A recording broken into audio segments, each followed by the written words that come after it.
නිරන්තරයෙන්ම ඔබ ආරක්ෂා කරන මෝර පිරිත් දේශනය. මේ බලගත්තු පිරිත් දේශනාව උදේ වැඩ කටයුතු ආරම්භ කිරීමට මත්තෙන් 3 වතාවක් සජ්ජායනා කර දවසේ කටයුතු ආරම්භ කරන්න. උදේ කාලයේ සඳහා වන මෝර පිරිත් දේශනාව. උදේතයං චක්කුමා ඒක රාජා හරිස්සවන්නෝ පටවිප්පභාසෝ තන්තං නමස්සාමි හරිස්සවන්නං පටවිප්පභාසං තයජ්ජ ගුත්තා විහරේමු දිවසං.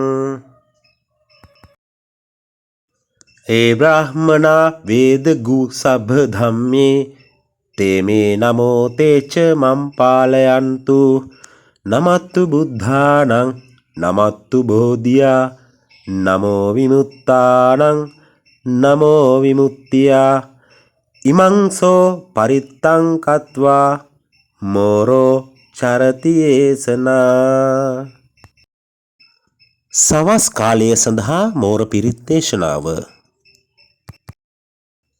අපේතයං චක්කුමා ඒක රාජා හරිස්සවන්නෝ පටවිප්පභාසෝ තං තං නමස්සාමි හරිස්සවන්නං පටවිප්පභාසං තයජ්ජ ගුත්තා විහරේමු රත්තිං. ඒ බ්‍රාහ්මනා වේදගු සබ්බ ධම්මේ තේමේ නමෝ තේච මම් පාලයන්තු නමත්තු බුද්ධානං නමත්තු බෝධියා නමෝ විමුත්තානං නමෝ විමුක්තියා ඉමංසෝ පරිත්තං කତ୍වා මෝරෝ වාසම කප්පයිති.